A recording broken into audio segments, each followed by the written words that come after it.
Hello, and welcome to Famicast 214, your Famicast for the latter part of January 2022. I'm your host, Danny Bivens, and today I'm joined by James Charlton. Hey, it's Wednesday. It's the day with the Fami crew. That's right. That's for people listening live. Yes. Unless it's not Wednesday when you're listening to this. It might not be for some people that skipped out on purpose looking at you, James Allen. No, kidding. I'm not kidding. Right. We're also joined by Ty Sugar. Mamma mia. There it is. That's all I have to say. Well, we're all back. We all survived the past 2 weeks. Lots of gaming news kind of happened since the last episode. I'm pretty sure we've been playing a lot of different games. Yeah. Ish. It kind of, some of us maybe. Actually, I played the video games. Yeah, I think the majority of the stuff you're going to hear about isn't like brand spanking new stuff. I mean, it is January, and that's just kind of like what happens in January, I guess. Kind of get caught up on some stuff, which is always a good time. Yeah, it looks like Lemonade's in the chat. He said, "Hey, how's the Famicast time already?" It's like, yeah, right. It's and just in case you don't know, if you're watching live, if it's your first time or whatever, I mean, yeah, gaming, we're in Japan, blah, blah, blah. We do the live show every 2 weeks, unless there's a month with like 5 Wednesdays, then we kind of rearrange things. But we pussy out. We pussy out. Exactly. All right. Well, cool. Well, okay, I'll shut up and quit talking, and let's just go ahead and move on to some new business. And James, would you mind kicking things off today? Oh yeah. Well, I guess I'll be brief. I've been playing more Metroid Dread, and like I said, maybe a couple previous episode, I've been playing it over Christmas and then didn't manage to complete it in 2021. Oh, and okay. Yeah. So anyway, I finally got to the end. Hit the last boss last night, beat him, and my completion time was like unbelievably close to Danny. It was kind of funny. Right. Because I remember, Danny, you tweeted out your completion time back in, when was it? Like December? November. Yeah, I beat it right before, like right at the beginning of November, because I was like, I got to play some other stuff, and I probably didn't do that. And you were like 12 hours, 32, and I was like 12 hours, 36. It's like 4 minutes apart. It's like so weird. Yeah. Like I got a few more items than you, but like, you know, it's pretty scarily close. And yeah. I mean, you had more time to look at your guide, so. Right, exactly. Yeah, looked at the item guide. Yeah. So yeah, it's like 55 for me. Yeah. So yeah, I was right at 51, which, I mean, you know, yeah, after beating a game like that or something like that, I always thought, man, I'm gonna go back and I'll get 100%. That never happened. It's funny because like there was a few where I knew I can see the item and I had all the powers to do it, and I was like, how the shit are you supposed to get this? Because I know like using the shine spark, like the super boost thing, right? But it's like, okay, how the hell are you supposed to do that when you can't get a run up long enough to go in there? So like I looked up for that one specific thing. I was like, how to do it, and it was like, I didn't know you could fucking wall jump in the middle of a shine spark. It's like, what? It's like, as long as you keep the momentum going and like and do like a wall jump and then go in the opposite direction, wall jump, you can keep like boosting the whole way. I was like, what? Yeah. It's like, I mean, yeah, I think I'm not doing that. Yeah, that's the thing sometimes with games, like you don't know. I mean, you know you can do X, Y, and Z, but you don't know how close you can get.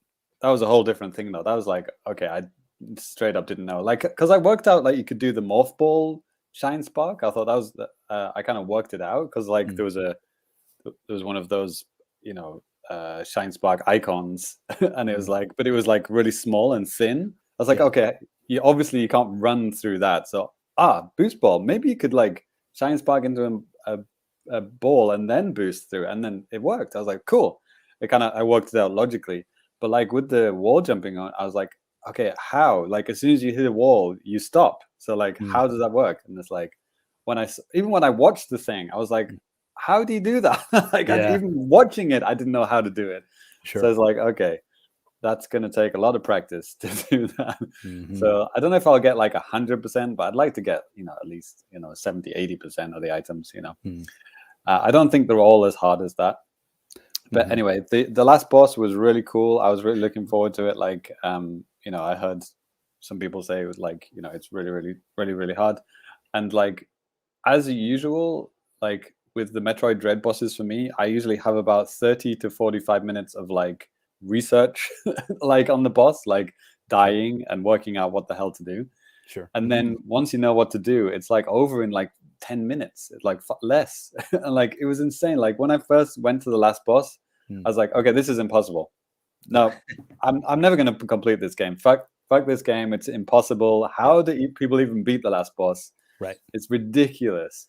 And then, sure enough, after you've, I don't know, what's the fighting game terminology? What is it? Hitting the books? No, hitting the lab, whatever. Yeah, you hit right? the lab. Hit the lab, and it's like, and then you perfect the first stage, and then the second stage kicks your ass, and then you perfect the second stage, and the second stage kicks your ass, and it's like, and then it's like you just breathe through it. It's like over, and I'm like, doing like perfect like parries and stuff like boom, boom, boom. Like I'm in the second stage in like 30 seconds. Yeah. It's like second stage, boom, boom, boom, next. And it's like, yeah, it was done. It was like, it was just ridiculous. Like, watching your first playthrough and then when you actually beat it, it's like, it's just ridiculous, like how much faster it is and like how easy it looks once you know what to do. So that's, just, I know I've probably said that before about the game, but like, just that aspect of it is just really, really fun and exciting. Like how it just like forces you to like, get good and learn how to beat the bosses. Not just like, stand in the corner and fire missiles and hope that it works. No, you have to actually work out how to beat the boss. There is a pattern and, it's designed specifically in a way and you just have to work it out. Sure. And it's awesome. And it's not a spoiler to say, oh, there's an escape sequence. It's every single fucking Metroid game. Right. But like, the escape sequence is cool, and the thing that it does at the end is really awesome. I really like that. Yeah. So yeah, it's cool, awesome game, and I don't know. I always say, oh, I'll go back and play more. Yeah, I may or may not. I want to. Yeah. Let's see if life finds a way. Right. Yeah, I know with the final boss, like his second form, when I was first fighting, because I basically perfected the first thing, and I was like, okay, I can do this. Get to the second form, and I was kind of just getting my ass kicked for the longest time at it, and then I was like, okay, this is ridiculous. I looked online and I was like, okay, what am I doing wrong? What am I missing? And I guess, maybe this is kind of okay. This is probably kind of spoilery, but I didn't realize how close you can get to that boss with your jumps. Like I was going like way out to trying to avoid his attacks and stuff like that. But I realized that from like looking at some guys like playing and stuff online, it's like, oh wow, you can actually get really close to him as long as you don't like literally touch like his hitbox, which is like really tight. Then you're fine. And then it was fine. Then I did that. Then I got to the third form, and I was like, okay. Blah blah blah. Yeah, and it's quite similar to the first form, isn't it? The first and third ones are quite similar. Yeah, but like the thing that threw me with the first form is that you have to parry to actually proceed. Yeah, because like it was almost like a stalemate. Because I knew I was doing something wrong because I was killing this boss for like 15 minutes, and it was like I haven't been hit, and it's like why am I not going? Why am I not continuing? It's like, and then you do certain moves and you get some energy back. So like, I was getting hit a couple of times and then getting it back from like parrying or whatever, and then just hitting him loads more times. I was like, okay, I've been shooting this guy in the face for 15 minutes. Why is he not dying? It's not even like, it looks like I'm doing anything. It's like, no, you have to parry. And the parry is like an animation which takes you to the next stage. And that's, I guess that's a thing that's unique to Dread. I don't know, it might be in the 3DS game. Yeah. But like, I don't think so.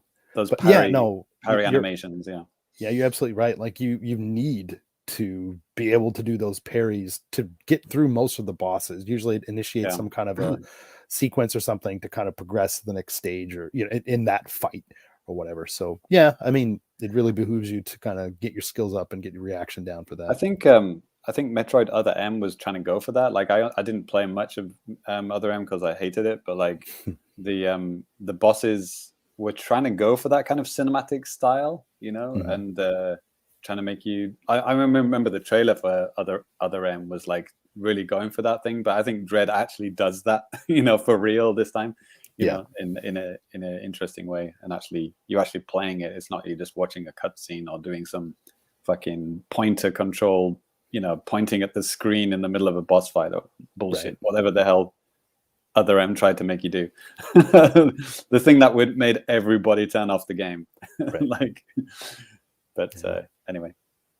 So honestly, Other M's one that I haven't tried out. I don't even own it, actually, believe it or not. I'll give you mine if you want. Sure. I've got the US version. Hey, that works perfectly for me. Yeah. I don't. Yeah, it's like, yeah. That's the that's the background story of my my handle, isn't it? Family complicated. My life was always complicated with games. It's like I'm a British guy in Japan with an American Wii. Right. It's just far too fucking complicated to explain. Right. Right. What's the meme, James? You need your parents to help you set it up. Right. Oh man, like, dude, I before I joined staff in NWR, that's what I was kind of doing, and then I eventually said, you know what, screw it, and I just went Japanese with everything because like it's just so much easier.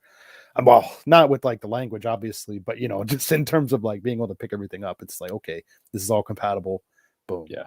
And the Switch kind of made it easier in the end, didn't it? Because like you just have whatever number of profiles you want on one console. That's the great thing. I mean, if you think about it right now, there really are no really true region locks these days, aside from like maybe very game specific things or games that just aren't localized, or weird scenarios like Splatoon 2 or stuff like that, where it's like, okay, this is the Japanese language locked. Yeah, it's not region locked, but it's language locked. Yeah. But anyway, yeah. There it is. Let me know. Did I invent that phrase, or was that something I stole from someone else? I think it. I could be right. We could be the first podcast to bring that phrase into popularity. Language locked, because we're the only people actually care about that. Well, because no one else gives a shit. Yeah, I think more people. I think there's a Twitter community that probably cares more. Not localized. Yeah. Anyway. There it is. Oh no, Ty has one. Region fuckery. Yeah, region fuckery. That's 100% me. Yeah, that's Ty. We invented that. Yes. There you go. Well, hey, you invented it. I'm just pretending like I had the say in it, but I didn't. Right. Cool. What happens on the Famicast stays on the Famicast. Anyway, it's usually the way it goes. Okay. Next. Well, I'll go ahead and go next here. I'm actually playing an older game as well. Just to touch really quick, I did play a little bit of Shadow Man last week, which just came out on Switch. Man, the first impression that game gives is not good in terms of like gameplay and stuff like that. I mean, I think the story and stuff, that's pretty cool. It's very, early 2000s, quote unquote, mature kind of a game, which is cool. It's as good as Ocarina of Time, Danny, according to the UK official Nintendo magazine. I mean, yes. Yeah, I mean, it would really behoove the game to have some kind of like an on-screen map at all times, because you're walking around pretty big environments kind of aimlessly. That might be fun for some people, not really that fun for me. I think I do have, and maybe I'll dig it out here at some point during the show, but I think I do have like a map or something that came with the N64 version. I have it back behind me somewhere, but nice. Yeah, I mean, I just tried it out just briefly, but I was just really not too interested because I was too busy playing another old game, which is a game that came out in 2003, and that is Star Wars Knights of the Old Republic. And I'm going to go ahead and throw up some footage here if you're watching on the video version. But yeah, I mean, this game came out like summer 2003. Summer 2003 was a great year for just cool games, because like F-Zero GX came out around that time as well. I think Soul Calibur 2 also came out as well. So like there was some really cool stuff. There was some really cool stuff to play at the time. And where is it? There we go. Yeah, I had this on the PC back in the day. Oh, really? Yeah. Well, this is just never completed it. Oh, really? I beat it 2 times back in the day. All right. Yeah, and I just yes, just throw out some gameplay, just like some fighting scenes and stuff like that. I mean, it's an RPG. You're building up your character. You're having dialogue choices that kind of determine whether you're light side or dark side or neutral or whatever you want. I'm going for like a dark side run this time because I never played like that. And I heard that's the only fun way to play. It's awesome, man. Like it actually rules. You are just like talking to people. Like I was talking to some person in like a bar, and she was just like, she thought my guy was like a servant or something. I was like, I'm not a servant, bitch. And like, she gets really mad, and some guys come and try to beat you up. You kill them, and, just stuff like that. I mean, a lot's even, I will say that the game, like the first 10 hours of the game or so, you're on this planet called Terrace, and you're not doing really too many Jedi type of things. You're kind of like going through this town, kind of figuring out like what is going on there. You're trying to get off the planet yourself because it's like blockaded by a Sith fleet. And I mean, you have like melee weapons. You can do guns and stuff like that too. But I think that first part of the game is quite different from the rest when you actually become a Jedi, and you have lightsabers, and you just have more places that you can go and stuff. But I think even just that first part of the game is almost like its own game because of just all the different characters you meet and all the different situations that you get yourself in. But yeah, the big bad Malik, he's on the screen right now. He's a cool bad guy, really just ruthless jerk who just doesn't care about anybody. Great villain, kind of guy you love to hate. Pretty much, man. I mean, it's awesome. I mean, if you've never played the game, I'm not going to like spoil the ending because it's kind of cool. It's actually your father? Yes. No, but they have an interesting twist. And I mean, yeah, most of the time you are, walking around towns, talking to people, trying to figure out what to do. You're upgrading your armor and guns and all that type of stuff. But there are some sequences like what's about to show in the video. There's like a sequence where you get actually in your ship and you're like shooting down other ships and stuff like that. There's like a swoop bike race that you can be in. And yeah, stuff like that. I mean, there's so much stuff to do in the game, so much dialogue, so many characters to meet up with. The playable characters are quite a few, and they're just awesome. One of my favorites is the droid. I forgot his name, but he always refers to you as a meat bag. And he always has a lot of funny things to say, and it's fantastic. So I mean, so James, you had this, but you didn't play it, or what? Or like I don't even remember any of this. Okay. Yeah, I know that there are people who are all about this game and they replay it like every year.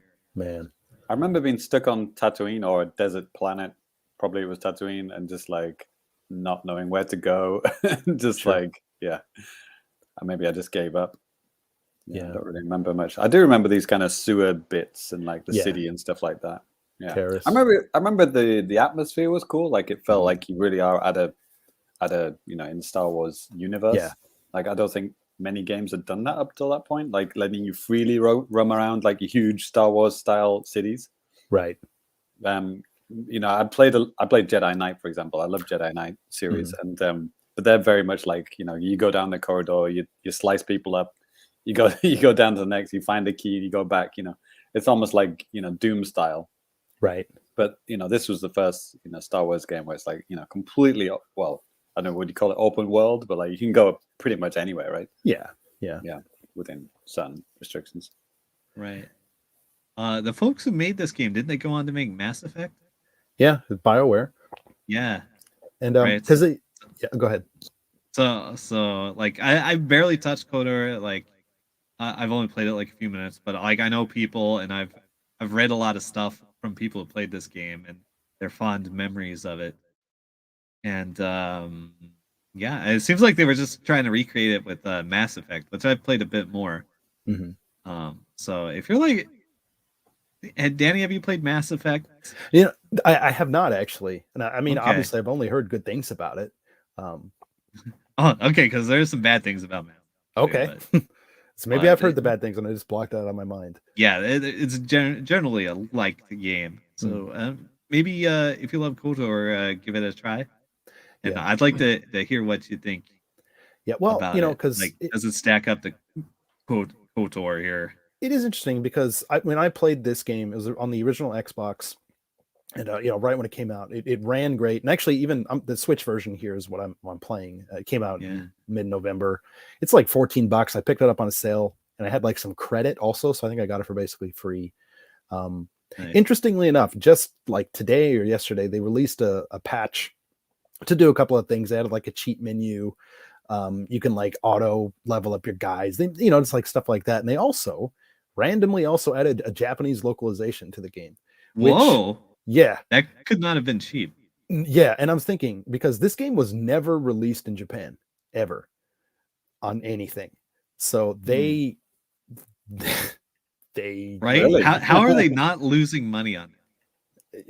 An Xbox Star Wars game. I wonder why that was never got a Japanese localization. Right. Well, I mean, it was on PC, so they could have done it.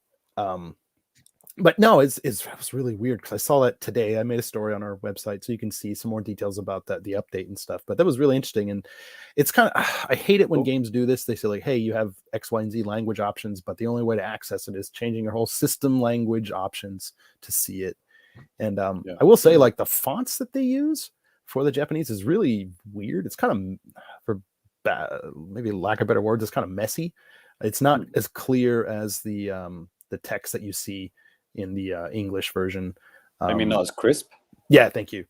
Yeah, thank you. It's not as crisp. It's a lot of jaggies around it and stuff. It's like, wow, what? Damn. Why? And it's all subtitles. They subtitle everything that's being said, because if they put in like actual voice work, I don't even know how many hundreds of hours. I thought you were implying they did. No. Unless it's hidden just a text translation. Okay. Yeah. But I mean, I just kind of played around with that just a little bit just to see. I mean, it seems fine. Like I said, it's just like probably a simple fix that they could do in an update, just kind of clean up that stuff. But do they write the names in katakana or keep them in English? Oh, okay. Katakana. Cool. Everything's localized. Seems pretty well. I mean, yeah, it seems fine. But the only weird thing is, and this is kind of what's been going on with these Asper released Star Wars games on Switch and stuff. There is no version of this on the Japanese eShop. So even if Japanese gamers want to play this, they have to go through the whole rigmarole of what? Yeah, it was they have to buy the American version. And it was the same with Japanese. Episode 1 Racer, Republic Commando, the Jedi Knight games. For a while, and then just back for 4 of those games, the games I just mentioned, they just released those in Japan officially just in December. Yeah, they're probably they'll just be delayed release, probably, right? Yeah. But that reminds me of an experience I had. Okay. After getting in an argument online with someone who said a Mortal Kombat was banned in Japan. Mm-hmm. Here's a hint: it's not. Yeah. It hasn't been like rated for release here, but like you can just go on Amazon and buy Mortal Kombat 11. So I was thinking, if I slap Mortal Kombat 11 into my Xbox right now, can I get Japanese? And the answer is no, but they have terms of service in Japanese. Okay. Which is like the most random thing I can possibly imagine. Does it have a rating? Does it have a 0 rating? No, it has no 0 rating, no official release here, but you can just like go and buy it off a shelf at some nerd store, or off Amazon. It's fine. Yeah, because I remember that wasn't a thing for whatever reason. They did never release it here. Banned. I don't know if that's the case. Maybe it's just they just didn't see. It's just not enough interest. No, I think it's more of a rating thing. Probably that too. Yeah, it's kind of weird how. You will see some like extremely violent like anime on TV that kids watch and stuff like, Attack on Titan, people are like getting picked up and like ripped in half and stuff like that. And yet a game that's almost like kind of doing the violence, as a joke, like won't see a release. It's like, okay. Mm-hmm. It's because it's not Japanese, Danny. It doesn't count. Yeah. Well, that no, I mean, that definitely has something to do with it. No, but For me, another weird thing is how like swearing is just not like bleeped out or whatever in Japan. So you'd be like, there'll be like a song playing like in the middle of the afternoon with like swear words in it, or like YouTube commercials are just like totally inappropriate, and it's like nobody cares. Because they don't know. Yeah. But just to kind of close out with KOTOR here, I mean, I think. When that game released, because like I said, 2003, we're in between Star Wars Episode 2 and Star Wars Episode 3. I don't think that Clone Wars cartoon even had come out yet. And so, I mean, in terms of just like Star Wars storytelling and stuff like that, I think obviously as a game, there'd never really been anything like it before, because it's set in a completely different time period. So you don't know any of these characters, and yet they do a good enough job telling the story that you can actually get to kind of like them. You're getting into like the lore of what's going on in the world, and you can really dig it. And it was just so cool just to see that at the time, because there was nothing else quite like that. Everything was all wrapped up with Skywalker and like all that stuff. So is it set like pre-episode 1? The name suggests it's very, very 4,000 early. years 4,000 years Okay. before like Okay. any of all that stuff. So it's very separate. Even Yoda wouldn't even be alive. I mean, Right. so I mean, you do run into a lot Baby of Yoda. yes. I mean, you do run into like a lot of like familiar races of aliens and stuff like that, and familiar enough tropes and stuff, but they kind of make it their own. And I think it's a great game. If you're kind of thinking about it on Switch, it's pretty cheap. You know, they're doing the remake that's coming out on PlayStation 5, which I'm interested in. I'd almost buy a PlayStation 5 just to play that. Remake, but I almost as in, at the same like, full HD remake from the not ground even up. as HD. Wow. I mean, the completely remake, not a remaster, remake. Nice. So I don't know. I kind of wish they would just make a third one or something instead. But you know, Right, there was a sequel, right? Yeah. yeah, that there was on the 360 or it was on Xbox. It was on the original Xbox and PC. Oh wow. And like for whatever reason, the version on the Xbox, it ran like shit. There were a lot of bugs and stuff like that. And then after that game, then BioWare did Jade Empire. Ty, do you remember that one? Not really, no. Yeah, I didn't like that at all. I thought it kind of sucked. But anyway, that'll do it for Star Wars talk. If you want to read some more about Star Wars stuff and as it relates to Japan and Nintendo, check out the website. I put up a couple of interesting stories about that. Nice. I'm curious to see who the lead writer was for that and what they went on to do. Yeah, that'd be something to check out for sure. All right. I might look at it in a bit while you guys are talking about other stuff. Okay. Well, you can't do it right now because it's your turn, Ty. Oh, yeah. All right.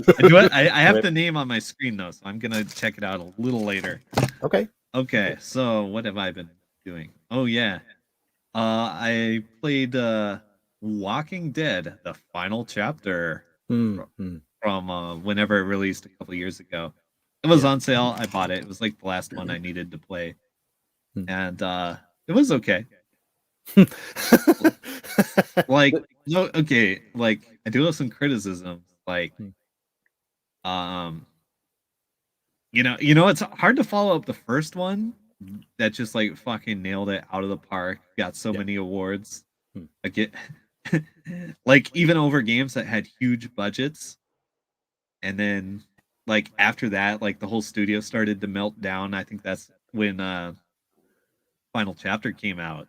It's like you know, all the town, like the company like expanded too fast, and they had like some shitty managers that like to overwork and micromanage apparently.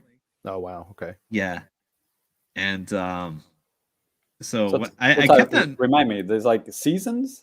Is this like basically season or something like that? Yeah, like they would come out like episodically, like there would be 4 or 5 parts in each game, and like you could buy them month to month, but like I never did that. I don't even play these games until like years later. I did the same. I played the first season or whatever the heck you want to say, and I did that. It was like on sale on my iPad. I was talking to Ty before the show. It was interesting how many platforms all of these Telltale games, you know, were on and all that stuff.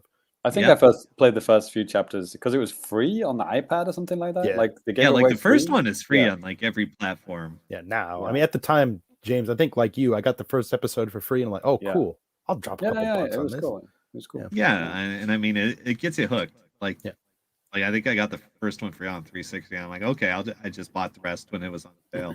And episodic gaming was kind of newish at the time, wasn't it? Like, you know, getting a new episode every month or whatever, you know. That was a kind of a cool thing, a cool new thing at the time. Yeah. So let me talk about my criticisms of this game first. It's like something, there was an old quote from one of the staff that worked on the game that stuck with me is they said they thought their games were getting too formulaic, and their bosses would not let them do anything different.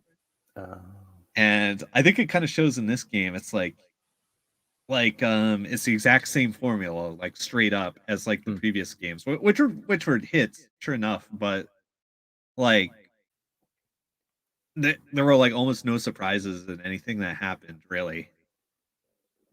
And it definitely, in terms of actually playing the game, there's like zero new features or approaches in this game. It's just like you make decisions and they may or may not matter. And it's like, oh, okay, here we go.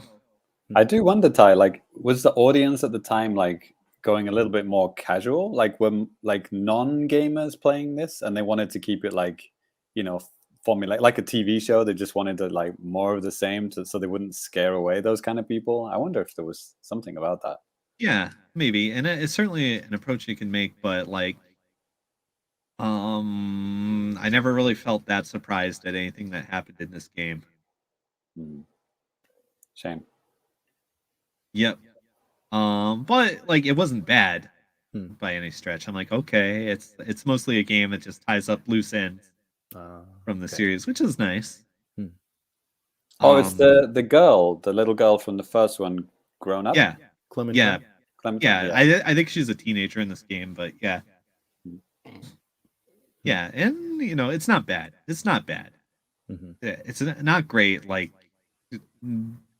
it really can't live up to the first game. I don't think anything can, really. Yeah, that's tough. I mean, at the time it was pretty groundbreaking, and I mean, by the time this last version came out, I mean, they already dipped their toes in so many different franchises. Right, because so I googled up some articles about this earlier, and they said the company expanded from like 30 people to like 500 people. Oh my god! Like overnight. Yeah, remember, because they got all those licenses. They got fucking Game of Thrones and Borderlands.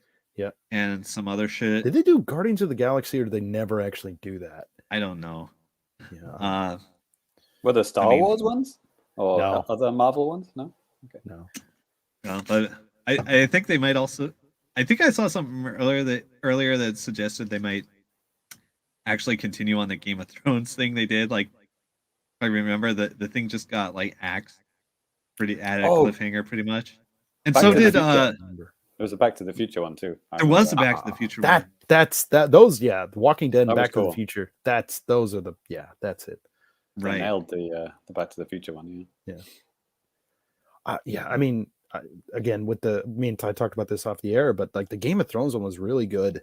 I mean, it did a really good job of implementing like characters that you know from the series, and then like making up like this kind of unique house that wasn't even in the show or lore. But I mean, it like made sense in the world. Like, actually, I literally watched Game of Thrones because I bought the Game of Thrones Telltale game on a sale, and I wanted to get context before I played it. Nice.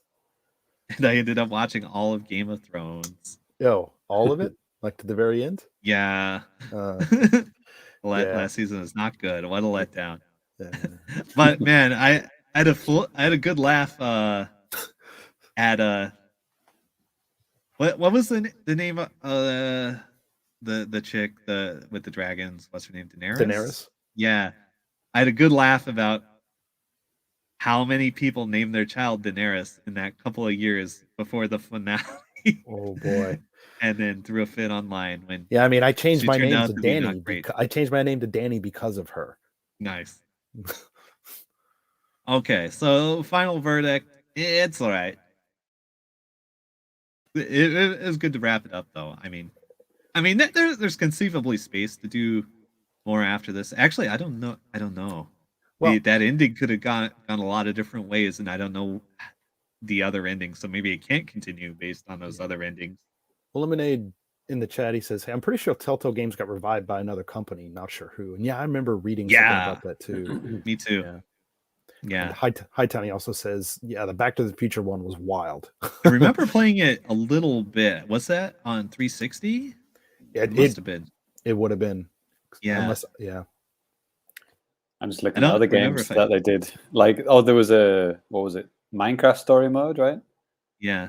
They did that. Jurassic Park, Sam and Max. Yeah. There was a Guardians of the Galaxy, Back to the Future. What was it? Wolf Among Us? What Yep. was it? Wolf Among Us. Batman. I like that one as well. Oh, Was a Batman Batman. one. Yeah, that's right. That was like a Switch launch. Well, it was not when it didn't first come out, but it was one of the Switch launch games. Hell, if I can't hold all these licenses. Yeah, God. And I also, again, was talking to Ty about this before the show, but man, even on the PS4 when I was playing the Game of Thrones game, like that engine would just chug and just run like it's shit. Hire a software engineer. Fuck. Yeah, it's like how do they go from like it looks the same from like what you played on like PS3 and 360. Obviously with some visual improvements, but it's like, man, how to fucking preload your assets. Christ. Yeah, you guys did not do a good job optimizing this. I heard the story content though. I heard the Jurassic Park game was not good. Okay. I remember hearing at the time. Yeah. Like they'd lost the plot at that point. All right. Which is a shame because I like Jurassic Park, so it would have been cool if that was a good one. Like Back to the Future, which was good. Jurassic Park 3. Yeah. Okay. So I mean, I played a lot of games recently, but as far as stuff on Nintendo platforms, I think the only other thing I played was Skyrim. I played more Skyrim. Uh-huh. Wow. Like I think I mentioned a while ago, on a lot of platforms, it got updated to like the anniversary edition for free. Mm-hmm. If you were on PC and you play with mods, it fucked all your mods. So thanks for that. Yep. And it also got the free update on Xbox, and I'm like, okay, I still need to wrangle some achievements there.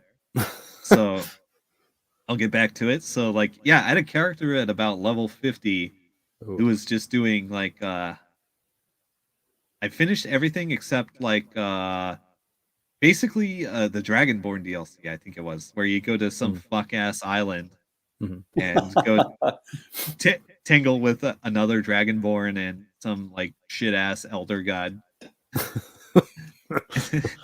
And I had a good time doing that. And just getting the last few achievements, which were, do those quests and then fight a legendary dragon, which is one of the last achievements you'll probably get. Now, when I did this on Xbox 360, legendary dragons would show up at about level 50. But at some point, they updated the game so that they would only show up at like level 73 or 78. Huh. It's like they might show up at 73 and they'll definitely show up at 78. So I'm like, okay, how the fuck am I gonna grind like 50 levels? So let me tell you about this fast leveling technique. It's so good. All right. Okay, because usually, the dumb plebe way to level up is, you just do blacksmithing or whatever. And I'm like, fuck that noise. So there's a trick. Okay, so if you're in the Dragonborn DLC where you're in fuck ass island, I don't remember what it's actually called. It's my favorite island. And you do the Black Book side quests. Like when you get to the end of each of those, they give you like an additional small permanent buff or ability or a little thing you can use. And one of them is it gives you an ability you can use once per day to make all your spell casting free for 30 seconds. Okay. It's like, okay, that's a cute little thing. Seems harmless enough. And there's a regular spell in the game. It's pretty useless. It's telekinesis. It just basically lets you like grab and pull an item towards you from far away. The Force. Yeah, it's the Force. And it drains your juice kind of quickly, but it's kind of convenient if you just want to grab something that you can't quite reach. Something you would normally have like a child or one of those like grabber things that grandmas have. Oh, right. Right. Yeah. So fucking Russ asking me if I have any new fighting games. I'll tell you that story later. So here's the trick. You level up your abilities by using them, and as you level up your abilities, that feeds into your level. You don't have like a regular experience thing. So what you fucking do is you use your free spellcasting for 30 seconds buff. Then you use telekinesis to pick up an item, and while you're holding the item by telekinesis, you fast travel to the other side of the fucking map. And the game thinks that you're using telekinesis for like a solid 24 hours. Oh wow. And it levels you accordingly. Your skill will instantly go to 100, and you'll instantly gain like 3 levels. Oh Nice. And it also takes about 24 hours to travel, so you just do it again and again, and you level up like 10 levels a minute. man. Wow. Okay. So if you want to find some legendary dragon without like flushing your life down the toilet, that's what you do. There it is. I thought it was going to be something else because I think Azik had the same idea. He said, "Did you use your amiibo?" Because Is that a real thing? that is a real thing in the Switch version. You can. Is it like, I don't know? You can use it once a day or something like that. Yeah, you can get for like, I know you can get like some some items. special Link armor, for, like Breath of the Wild Link, Oh, like shit like that. I'm trying to remember. It might just be the other ones. Might just like if you use random amiibo, it might just be a random items or something. So Yeah. like That's I have the, the game, but that's yeah, the other option, right, Ty? Yeah.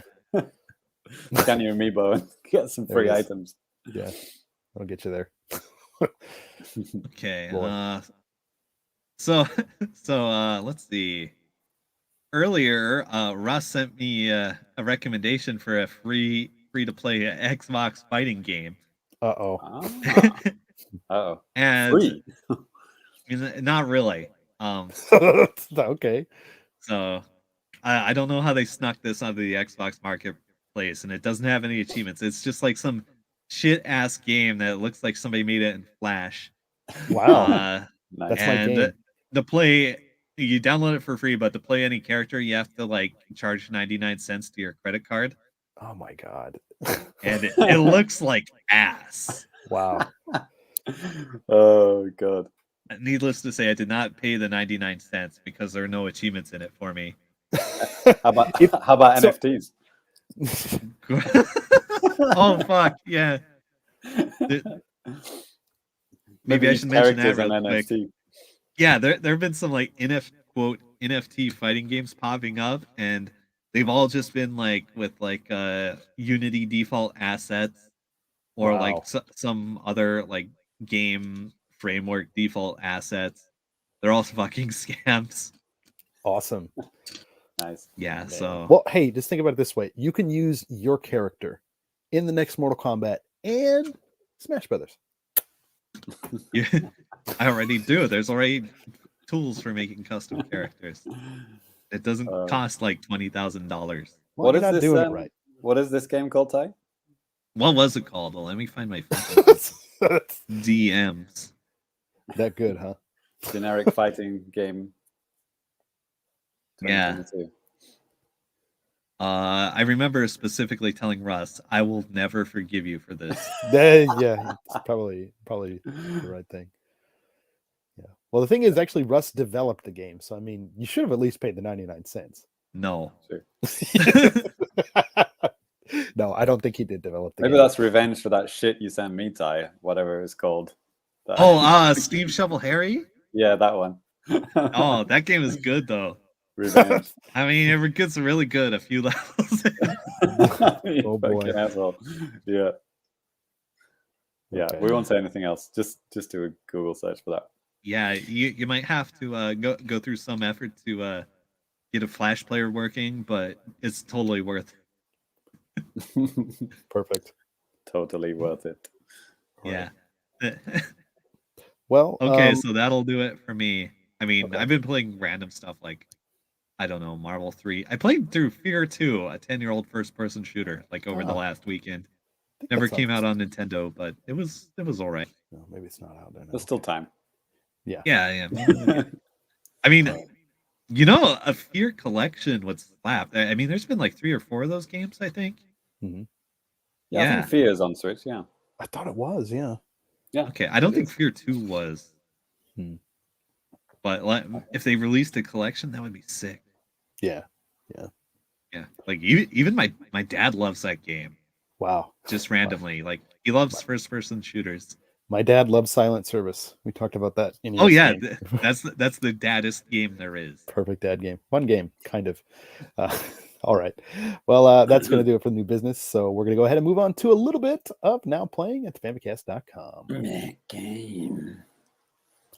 Now Playing at Famicast.com. Lots of stuff going up on the website, occasionally YouTube, and obviously podcasts and stuff. So we're going to tell you a little bit about what's been going on here lately. And James, do you want to talk about something that we just did this past weekend? We did, didn't we? We did the old game night, and we mentioned that in the last episode. It was done. It was didded. Yeah, we got a bunch of the guys in, and we played N64 as promised. What did we play? Mario Kart, Star Fox, and something else? Question mark. And it was all right. We had some good times. I mean, the connections were, let's say, varying. Sure. But yeah, we managed to play, which is the important thing. And then we played some Among Us, always a classic. Oh man, a couple of my best rounds ever. Yeah, Ty got some achievements on that. You have to subscribe to find out how he did that. I had some part in it. Let's just say. And then what else? Hot Shots Racing as well. Always a classic. That game slaps. Yeah, that's so good. That's awesome. I will say for any of the patrons out there, if you want a video, kind of like a version recap of the game night, I haven't got to it yet. Have a really busy Please week. stand by. Yeah, please stand by. Currently in production. Yes. Okay. Separate videos, a whole bunch of separate videos sitting on my hard drive, waiting to be put together. It's going to be great. So yeah, and on the Patreon note, a bunch of guys are getting their pint glasses.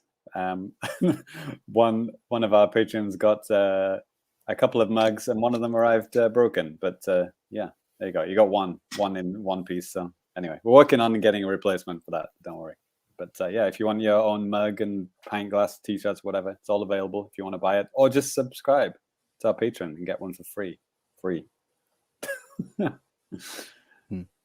and actually, Chris, go ahead. Oh yeah, Chris. Yeah, he says that game night is so much fun. You don't even have to play to enjoy it. Oh God, yes. Oh yes. This is a laugh riot. Oh dear. Yeah. Yes. Cool. You have to be there to get that. But anyway. Yeah. Yes. Thanks, Pauls. All of this and probably more on Famicast.com. .net. .edu. All right. James. I did it really well last time. I build it up and then just hit you with it right at the end. I couldn't do this time. I thought you were just gonna do the interruption version of it, which news. There it is. That's right, folks. It's time for the JAPANews, time of the show where we talk about the latest and greatest JAPANews. JAPANews. That was the interrupting version. There it is. Things, news, Japan, games, there. And sometimes not, which is kind of like this first one. But I think it has kind of bigger implications. And Ty, do you want to take this first bit of news? Hell yeah, motherfucker. Thank you.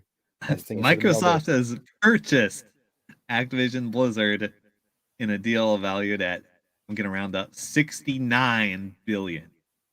Nice. Let's see. For starters, many of Activision games are planned to be released on Game Pass.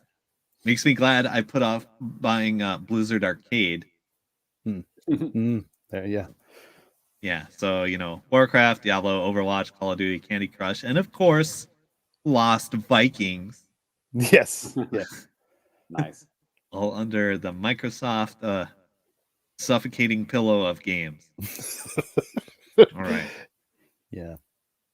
No, actually, unlike EA, Microsoft will actually keep making games after they buy a studio. Right.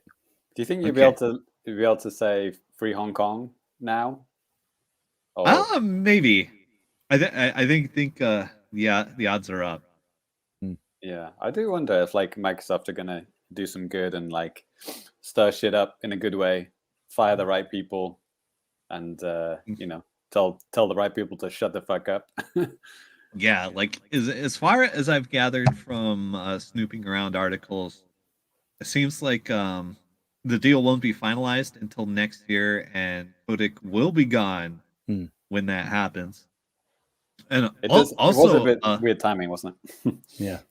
No, it's brilliant timing because they were never going to get it cheaper, and I don't think the U.S. really gives a fuck about regulating anything regarding the huge mergers and acquisitions right now. So good timing. Yeah. Well, didn't your president say this week something about yeah, and it's like the first thing. It's the only time a president has said anything in like the last fucking 20 years about it. Oh wait, he said something about this? Well, no, he in general about huge media conglomerates conglomerating. Oh, okay. Biden specifically says the same company shouldn't own Halo and Call of Duty. Yes. Biden said that exact sentence. How did I miss that? That's right. And he went on to derail against skill-based matchmaking, and he can't believe these people he's getting in his matches. And also, like Ezek in the chat, he also mentioned rock and roll racing. Hell yeah, brother. Yes. Yeah, that's in Blizzard Arcade. It's got what does it have? It had Lost Vikings and rock and roll racing. I don't even know if it had anything else. No, it didn't. Okay. But I'm gonna save $10 or $20 by playing it on Game Pass. Yeah, that's good. Was it Black Zone? It was the other one. That sounds right. Yeah, I think you're right. Because I had the Super Nintendo version of that back in the day. Right. Is outlawing online Wi-Fi. Let's get that comment on screen. Yeah, brother. There it is.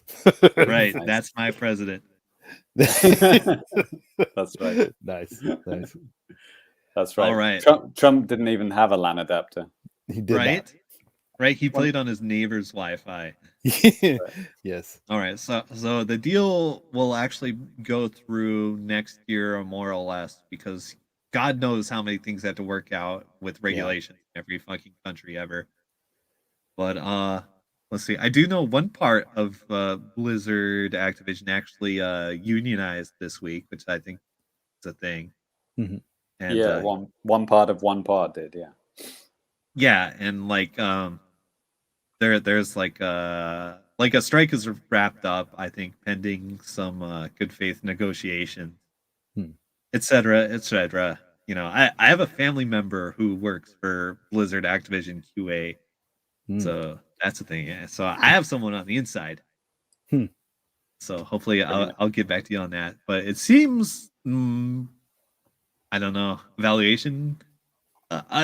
Aside from some uncomfortable feeling of hyper capitalism monopolization, it seems like kind of a good thing.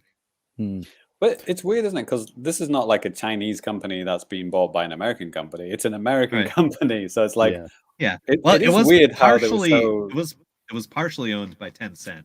They own everything. Okay, that's what it is. Okay, so it was partially Chinese. Why are they so pissy about Hong Kong? It must be some China connection. And Warcraft is fucking huge in China. Okay, as you may remember. So they want that China money. Yeah, that could disappear a snap of Winnie the Pooh's fingers. Right. So that's the situation there. Yeah, when I first heard this news, I saw somebody else mention this on Twitter. They said okay, this is all coming together. Microsoft buys Activision, Nintendo, and then there was those leaks about the GoldenEye thing coming back out. The 64 version, kind of getting remastered and stuff. It's like, oh shit, Activision owns the right to James Bond. And then I looked it up and no, they don't. They lost the rights in 2016 to another company, so it doesn't even matter. Yeah, boy. Let's go. Yeah. GoldenEye coming back. The Xbox. It's a good time to be an Microsoft just needs to buy Nintendo. Right? Like they once tried to do. Right. Walked out of the room after getting laughed at for an hour. I think that's an urban myth, but yeah. I mean, probably not exactly an hour, but I mean, you think they probably made an offer. Yeah, I mean, you think about Japanese companies, especially a company like Nintendo. They don't want to be bought out by some American company. Didn't they release a part of the letter that was part of that? There was a comedy website that wrote up a thing, and that got taken as real by a lot of sources. Okay. No, I don't know anything about a letter. It wasn't a full letter, but they put a little snippet of that. The letter that they sent to Nintendo. they couldn't show everything, but yeah. Okay, yeah. So far, the best take I've seen on Twitter was from Gerstmann, I think it was, and Jeff it was, Gerstmann. yeah, and he said to make Crash Bandicoot the Microsoft mascot. Right. Yes. All right. Just rub it in Sony's face. Love it. It's going to be interesting to see like where all this goes. I mean, obviously, you know, Phil Spencer's been playing nice. He's been saying like, hey, you know, you're still going to get Call of Duty and like all that stuff on PlayStation. And, you know, I think that's probably the case for now, as it was with a lot of Bethesda they said they're first. I just saw an article that said they're contractually obligated and they're going to honor that contract to release like the next 3 Call of Duty games on PlayStation. Yeah, which are probably already well in development. Oh yeah. So it's like, yeah, you can't renege on that type of stuff. I understand that, but all I saw when you showed that picture just now, Danny, is like all those game series. Like, haven't played any of them, have no interest in playing any of them. Yeah, like, I mean, you know, good luck to you. Aside from like Candy Crush, like I don't care about that. Oh, like, StarCraft. Maybe they'll finally kill the Blizzard launcher, and I can fucking play StarCraft on the Xbox Game Pass launcher. There it is. Let's fucking go. Yeah. So it'll be interesting to see how this stuff all shakes out. Maybe they'll make Overwatch good. Oh wow. Shots fired to anybody. Oh man, I've heard some stories about the development of that. It sounds like a nightmare world. Yeah. Overwatch 2, baby. Yeah. It's coming, apparently. Yeah, so Bill Gates, please help out my Activision brothers and sisters. Right. Cool. Thank you, Bill. Thank you, Bill. Thank you, Bill. Thanks, Bill. All right. Well, I'll take this next story here. Help if I got the right image up for Get on with it, mate. Yes. Oh man, that's so small. That's what she said. So yeah, just as I predicted, kind of, Konami's been on a 2-year cycle with their baseball games for the past like 4 or 5 years or something like that, and it's no different for 2022 as well. They just recently announced that Power Pro Baseball 2022 is going to be coming out on the Switch and the PlayStation 4. I'm looking forward to that. They didn't really share a lot of information. That, you know, they didn't have like a trailer or anything like that. It was just very much just some screenshots, and they said this is going to have like the most modes of any of the Power Pro games ever, which is pretty crazy because the one in 2020 actually had quite a few modes. But one kind of, and they basically kind of outlined too, like all these modes are here, and they said everything. And I'm kind of like working on a preview that I'll be putting up on the YouTube so you guys can check it out. Bathhouse mode confirmed. What's that? Bathhouse and massage parlor confirmed. Well, I mean, aside from, you know, obviously normal stuff, pennant race, you know, season and, you know, stuff like that, they did say something kind of interesting that almost kind of like, because, okay, in 2021, there was a game that they released called Power Pro Pocket, Power Pro Pocket R, which is kind of like, you know, that weird it's a baseball game, but you're playing a lot of games that have nothing to do with baseball. And like the new mode in this game seems like it's kind of like a piece of that, like all the crazy stuff that has nothing to do with baseball. Like the Mario one Party screenshot that they showed from the mode is like you're in a sushi shop, and like I don't know what you're doing because it's just a screenshot and it just says like take the plate, you know, and a couple of like random things like that. So like, what does that even mean? So it's almost like, I don't know. But I guess the good thing about that mode is that they said that it's going to be something that they're going to keep continually update over time. And seeing as Konami actually does a pretty good job of keeping their word with, you know, supporting their sports titles, at least the baseball ones here in Japan for 2 years, I think they'll make good on that. So anyway, cool. That's your baseball update for now. If you want some more baseball, just check out the YouTube channel or the website. There'll be definitely more stuff about that in the future. Oh yeah, it's coming out in April 21st, I think it is. Which is kind of odd because for whatever reason they've been releasing their games like in July, which is weird because the baseball season starts in like, you know, March. So, but anyways, pretty neat if you like Japanese baseball video games. Which we all are contractually obligated to like. Yes. Famicast.com. Yeah. Well, I'll shut up about the baseball. And James, you want to take that next one. Yes. Oh, the next Nintendo 64 online game is going to be The Legend of Zelda Majora's Mask. And it's expected to be released next month in February sometime, no specific date. When did Banjo get released? Just last Friday. So that's the 21st. 21st, okay. So there's fewer days in February, so it might be earlier, question mark, Sure. maybe. So yeah, Banjo was released on the date. Oh yeah, 21st, there it is. Danny had it written down in the article. Thank you, Danny. Yep. So that was that was released, which is cool, and it's the first time it's been on a Nintendo system in, I don't know, 25 years. Yeah. Something like that. And it apparently runs pretty well. Looks crisp, runs in whatever, 7020, 1080p, whatever. Yeah, they're upscaling thing. Upscaling thing. Mm-hmm. The sprites are not upscaled, so it's not as good as the Xbox, the one that Microsoft did. They updated a lot more stuff, and they did a little bit more up-resing in that one. It's not that, right. But it's better than the N64 version, of Sure. course. And they also improved the horrible lag that was in Ocarina of Time. Yeah. So which is good news actually, because if you think about it, that means they're actually updating the emulators. They're not just kind of like, oh well, that's done. Good luck to you. They're actually going back and trying to improve the emulation on games that have already been released. So that's cool. So that means they are listening and they are improving. So that's a very good thing. Right. And very un-Nintendo. Any chance of a particular number here? Like, what did they reduce the delay to? Please answer in frame. Some pro Ocarina players were playing it, and they said it was vastly improved. I don't think they used the word perfect, but they just said vastly improved. And then like other things too, like there were issues with like the fogging and like something in like the water temple. It looks better. It doesn't look quite like the original, but it looks better than what it did when they released it on this app. So, which is cool. I mean, if they can improve the online as well, that would be cool. Yeah, keep updating that.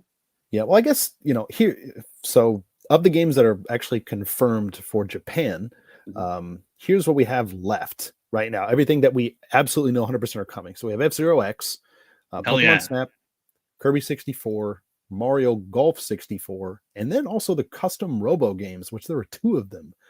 And those are, those are scheduled to come out at some point in the future. The notable missing game from the Japanese version of this app is Dr. Mario 64. Never released here in Japan, but it didn't release in Europe, PAL regions, but they still put it on the app. I guess they just figured maybe with the deluge of English that's in the game, there's not that much. or they were hedging their bets on the mobile version. I guess, but I mean, hey, that's dead. My wife was pretty disappointed about that. Yeah, cool. So how many games is that left, Danny? That we know of? Well, okay. That's the 1, 2, 3, 4, 5, 6 for Japan. Okay. America has the same minus custom Robo, so 4. So that would bring us up to August or September. So they're going to have to announce some new games eventually, right? Assuming they're going to do 1 a month. Right. And also, 1 a month, Jesus Christ. I mean, it's not like they're doing 1 NES, 1 SNES, and 1 N64 every month. No, it's like one of the consoles every month. I know. It's like when the Virtual Console used to be, they used to, how was it, 3 games a week or something like that? But it was like from a variety of consoles. But then near the end of the Wii's life, it was like 1 a week if you're lucky, and it's not a very good one. Yeah, well, they did it was in a weird way too. Late for the Japanese Wii Virtual Console, they're doing weird stuff like online play for like a Sega Genesis Street Fighter game or something like that. Right. Like, why? I mean, that was cool as heck, but like that was nuts. But yeah, it's like I almost feel like Nintendo doesn't want to set any expectations for this, which is why they're being very mum about how they're going to be releasing this outside of the day that they release one of these N64 games, and they say the next one's going to be this. That's kind of like what they've been doing since Paper Mario came out in December. They really need to hire more than one guy to handle the well, it's not called the virtual console, but the retro stuff. Yeah, expansion pack. It always felt like that in the Wii. It really did feel like a guy doing it all by himself, and Translating nothing's changed. Yeah, just do everything. Yeah, nothing has changed. Everything's just so random and not on a schedule, and it's just weird. Yeah. Yeah. I mean, go back and listen to podcasts. During the Wii era, and the virtual console era, people were so well. Actually, no, people were negative right from the start because they were like, only 3 games a week. And then that slowly turned into then it was like people were begging for the days when it was 3 a week. Sure. I mean, yeah, I was probably one of the people like on message boards and stuff like that complaining because it's like, just throw the whole library up there. But no, you got to think about it. At least with the virtual console, it made sense. You throw everything up there. People are going to just go over all of the kind of like weird, obscure stuff and just not buy it. They're just going to go straight for the gold, the Nintendo published stuff. But yeah, they have to spread this out, don't they? I mean, with the N64, they very quickly run out of games that they have, right? That they can just publish without after having to get extra licenses. Nintendo has okay, if they're going 1 game a month, they probably have at least a good year and a half, maybe. Yeah, exactly. That's not very much, man. I mean, if the Switch Pro is coming out in 2 years, they have to spread it out at least that long, right? Well, then they're going to go to like a once every 3 months, and then they're going to do one Famicom game, one Super Famicom game in the off month. That's how they're going to just kind of, lay it off there. So, I mean, if they did like a couple from each console every month, I mean, people would be complaining less, I guess. Yeah. Easy Profit also brings up something interesting too. I think this is something that we kind of know. I didn't realize it was in France though, but it said they have an entire studio that only does emulator. It's Nerd, the Nintendo. What is it? European Research Division, maybe in France. And yeah, the people who do the emulation, but like in terms of licensing and getting the rights to publish these games and or whatever, setting up the schedule for releasing, that's not Nerd, that's Nintendo, that's NCL who decides all that shit. It's like, no, we are not going to release that game that early. We're going to wait a few months. So when they're the technical guys and they're great, yeah. Sure. No, like when you hear people talking about like, oh, well, Nintendo of America said this, and this, it's like, well, with things that are like so internal, like things that are related to Nintendo Switch Online, things that affect Nintendo around the world, Nintendo of America doesn't have a say in that. NCL, Nintendo Corporation Limited, not Nintendo of Japan. Don't say that. That is not a thing. It's just kind of like the nerd in me just gets mad. But like, no, man, like NCL has the say on a lot of things. Some things that they probably have no business having a say on for the betterment of gamers, but that's the way it is. We'll tell you what you want, mate. Yeah. Is that it for that stuff? Yep. What is the last thing? What? There was a pretty good Italian Senate meeting this month. I don't know if you guys heard about it. Mm-hmm. Obviously. Yes. Yeah, somebody showed a lewd video of video game characters doing it. Oh, cool. during a live Zoom meeting. Dude. Oh, right. Everybody on TV. Everybody saw this on TV, maybe. Oh, yeah, that's great. The Final Fantasy lady, right? Tifa. Oh, hell yeah. Tifa. No, of course it's Tifa. It's always Tifa. Celebrating 25 years of Final Fantasy VII hentai. There it is. The good old days. Yep. So feel free to look that up on Twitter. You can see the video there. Make sure nobody else is with you. Make sure I'm at work. Got it. All right. Well, I think that is going to do it for the JAPANews. So Ty, let's hand the reins over to you, bud. Oh yeah. What about these, Danny? The big upcoming titles? Are we not doing that? Oh, sorry. Yeah, before that, just something I put this on there just to kind of mention. But obviously, I know a lot of you guys out there are looking forward to Pokemon Legends Arceus, which is coming out on Friday the 28th. Hope you guys have some fun with that. I think it looks cool. I'm just kind of like, I don't know. And then another big game that's coming out between now and the next episode, Dying Light 2, Stay Human. The cloud version is hitting the Switch on February 4th here in Japan. Actually, Dying Light 1, which came out in October on the Switch. In the West, it just came out on the 13th here in Japan, and that game is not a cloud version. That's just like a local version that you can play. But so if you're into John Redden did a good video on Nintendo World Report, like why Pokemon games look like trash. And but he explains it really nicely. Like basically, it's we should watch it, but it's basically time is the answer.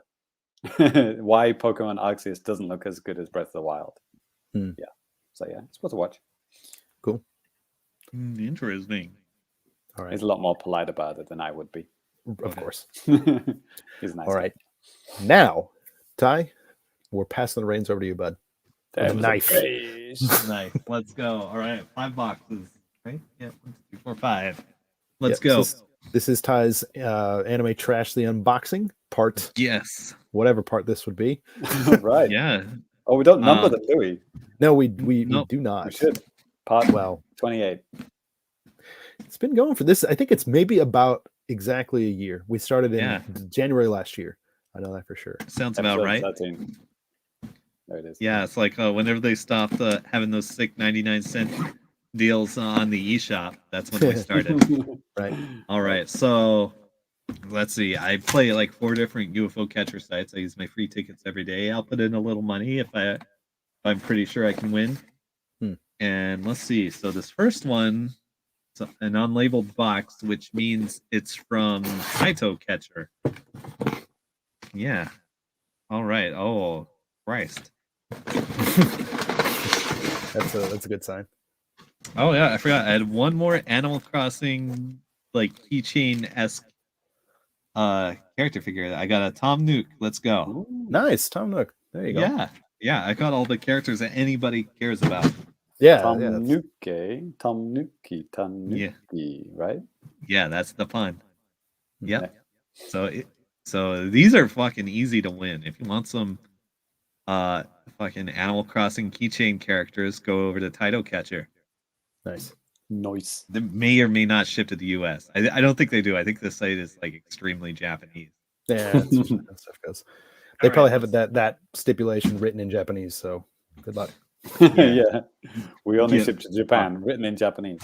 Right. All right. So this one is from Toreba, the biggest and possibly most difficult UFO catcher site. But they are generous with their daily free plays. So let's see what's cooking in here. All right. Let's see. I'm doing these boxes more or less smallest to largest. Oh, guess what I got? Uh-oh. I got another wig. This one's purple. Let's go. Well, you have to wear it, Ty. All right. I don't know if you saw the thumbnail for the last episode, Ty. I did. It was great. Yeah. Is it the same color though? Is it a different color? No, this is a purple one. We're in anime territory now. Okay. All right. Perfect. I don't know if you can see behind me. I put the other one on the panda there. Yeah, I see it. Yeah, there it is. Pretty perfect. All right. Oh yeah, excellent. Let's go. Oh, it's in a hairnet. How do I take care of a wig? Do I have to brush it? You keep it on your anime dolls. And right, okay. Basically never take it off. Yeah. That's how you even in the shower. It's all tangled in this net. Were you like aiming to get this wig or this? I mean, kinda. I mean, it was an easy get. But I mean, if I got one, I'm glad I got the purple one. Right. But let's leave it at that. Is it tag here? Not here to kink shame, man. All right. Here we go. Wow. This one's kind of unwieldy. Yeah, that's kawaii. I don't know if I can pull this one off right now. that just like it literally like exploded in your hands. Like the hair just like went from like a regular head of hair to like almost like an afro. Yeah, I think I'm gonna have to like brush it and stuff. Nice. I don't know. tearing. Oh, there's another thing in here. I have another cute stuffed character. Okay. Let's go. Some schoolboy or something? Schoolgirl. Is it a girl? Okay. It is. Okay. This is the girl from Conan. Oh, okay. Yeah. I think this thing is Oh, supposed the to police stick up girl, more. right? Yeah.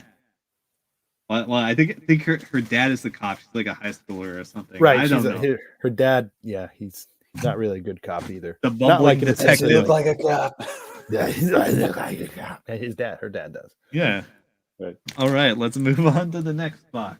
Let's see. How about this one? The next box. Yeah, again, while Ty's opening this up, I think we mentioned this last time on the show, but yeah, seriously, Case Closed, Detective Conan, like that is a great show. There's a lot of it's surprisingly fun. Yeah. And it still is. comes on.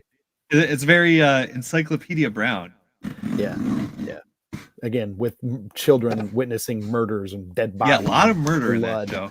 It's like Scooby Doo if people actually get fucking murked. Yeah. All right, so this is a box from Gulton, which is Sega's UFO catcher site. What do we got? We get wrapped up in paper. It's vaguely figure shaped. Oh yeah, it's the new fucking Hatsune Miku. All right. Go. I wonder how many Mikus you have now, man. A lot, dude. Yeah. All right, I guess what is this? Colorful Stage. Okay. Is it this like the new update of the arcade game? I don't know. Sure. Ty asking like we know. Yeah, right, dude. I know you're into it. Update. Yeah. All right. What's next? The new 10.0 update, right? Great. Right. All right. So far we got boxes from Taito, Sega, and Oreba. Now we got one more from Tokyo Catch. All right. Yeah. Nice. They have special boxes, but this one isn't. But they always send me like handwritten labels. Like I don't think they expect to ship in Japan. But they are in Japan. Okay. But it's a handwritten. It's a very, very English speaking targeted website. So you might have luck playing on there. And they'll give you daily free tickets, but only after you spend like $20. Okay. Oh shit.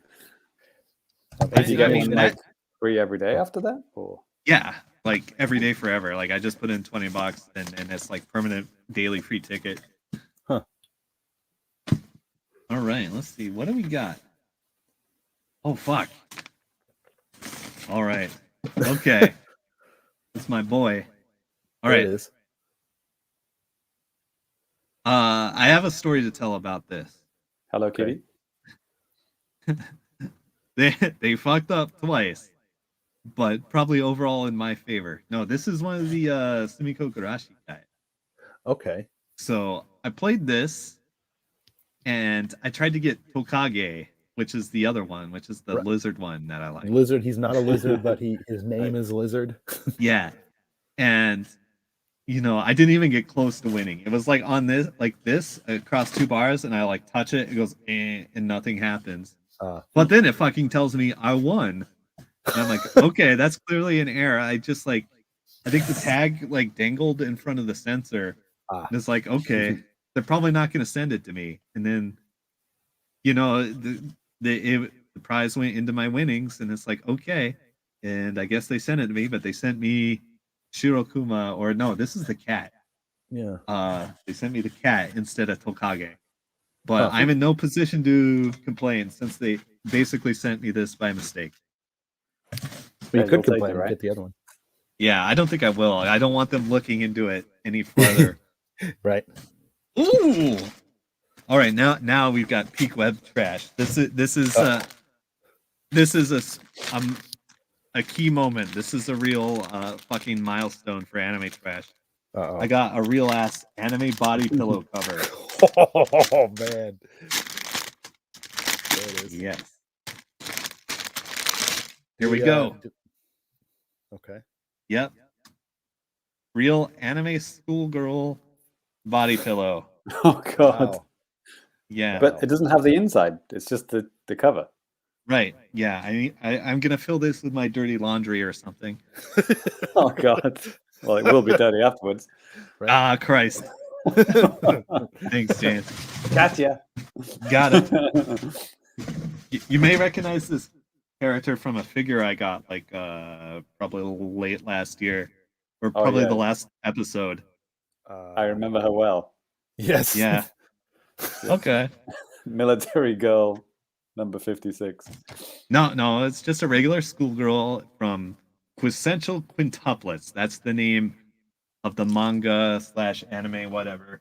I don't even know what's real anymore. It's just another fucking harem anime. Okay. Right. Homer Let's go. Simpson, smiling politely. Yeah. One more box. This is from Toriba. I have no idea what's in here. Let's go. What? Place your bets, guys. More Mikus? Goku or Miku. Well, it's Anime quite Chan small, again. isn't it? So, yeah, it's probably a small figure. Corn. Corn. Oh, More fuck. corn. Yes. Okay, this slaps, actually. Anime Jonathan Davis from Corn. I got me a creeper. Oh, okay. Oh, that's wow. cool. Official about to be- Minecraft. Yeah, I'm about to be the most popular teacher in school. Look at this shit. There it is. Nice. Creeper. Nice. And A fanny pack. no.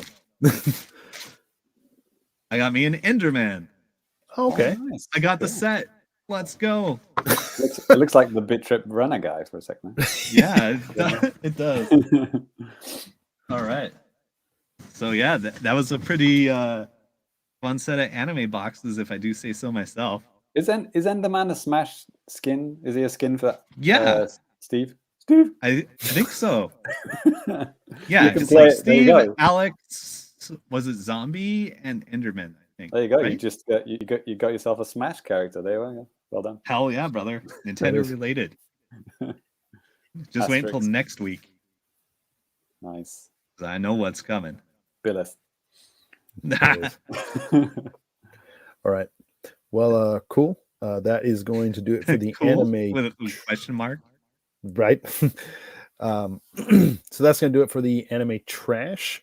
We're going to go ahead and move on to a little bit of feedback from you guys. But before we get into the feedback, JC, Yes. you have a feature that we're going to Are we be doing it? doing. Are we doing it now or are we doing it next We'll episode? do it. We'll do it the next episode. We'll do it But next do you wanna- episode. Okay. Do you want to kind of preview it a little bit, like what it's? Yeah, I'll what it's about? preview it. I'll preview it. So we, in the past, actually, Ty kind of mentioned it briefly. We used to have a thing called the garbage bag of goodness, where I would dreg through the very dregs of the eShop for games less than $1 and try and see what you could get for a grand total of $1. Sometimes multiple games for $1. That it kind of came to an end. Maybe there was just not enough trash out. So what I've decided to do is to bring that back, but the positive version. So we're actually going to do, from next episode, we're going to do the Fukubukuro of fabulousness. So if you don't know what Fukubukuro is, it's a lucky bag, it's called. And basically you get like a bag of, you pay your money and you get like a bag of like, cool stuff at various stores. Like every store does it. It's a kind of Japanese thing. So yeah, Fukubukuro of fabulousness. And so we're going to bump up the price to something like $10. And I'm going to look for the best games, like the highest rated, like highest quality games for less than $10. So these are games that you would actually want to play, you would actually want to buy. And, you might think, oh, cool, I might get that. As opposed to the previous segment, which was like, I'd rather die than buy that. Yeah, or it's like, oh, it's 9 cents. I'll give it a shot. And then you're like, Yeah. why? Right, did right, I do exactly. that? That was a waste of money. Exactly. So yeah, I'm going to be using Deku Deals, which I mentioned in the past, which has some great filtering options. So yeah, I just did a quick brief one now, and like, just for example, like there's Unravel 2 is like $5, for example. Trine 4 is like $6. It's like a $30 game. There was maybe one for Ty. Capcom Beat 'em Up Bundle, $10. Things like that. Burnout Paradise. So yeah, these are good games. These are highly rated games, not the shit that I used to wade through. So yeah, if you like the idea of that, then yeah, we'll start doing it from next episode. Cool. Hell yeah, those games slap. Right then. Well, I guess now we'll move on to a little bit of feedback from you guys. Again, if you guys want to have your questions or comments or anything like that read out on the air, just please hit us up and we can read out whatever you're going to say, like we are for these guys. I'll start out with a couple of different comments from YouTube, and then James, could you get some stuff from Twitter pulled up? All right. And so we had a comment from Shahid Zur. I don't know how you pronounce that, but he said it's on a Smash Brothers Melee Gold video disc. I did a video kind of highlighting like what this special kind of like limited edition Japan only disc was and talking about it and stuff like that. And he said, man, if you dumped that disc and uploaded it to this website, you would be a fucking hero. That's the only game they don't have. And you know, I've had a couple of people email the site or kind of like make comments about that too. And, you know, when it comes to dumping stuff, like, I am totally for that type of stuff, game preservation and all that type of stuff. I think that's totally rad. Try to keep this stuff alive. The only problem is I don't have any equipment or any of that type of stuff to do this kind of stuff. So like, obviously doing this myself is not a way to go. So, you know, maybe for some of these things that are kind of rare or something like that, maybe in sometime in the future, I'll try to reach out to like Forest of Illusion or something like that to see what they can do. Cause I don't know if I want to spend my own money or even, you know, Famicast money from our patrons just to do something like that for like one or two things. Cause those things get really expensive. And then being here in Japan, it's, you know, man, anyways, yeah. Look out, that kid is copying a 20-year-old video game. Yeah. Get his ass. No, I take the shot.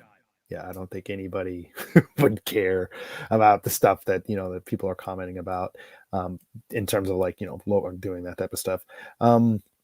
Russ actually commented on my Shadow Man remastered footage that we put up last week. He said, I finished this back in the day, a surprisingly large game. Don't think I'd have the time to play through it again. One positive thing about this release is that someone has bid on my N64 Shadow Man game guide on eBay. So, hey, there it is.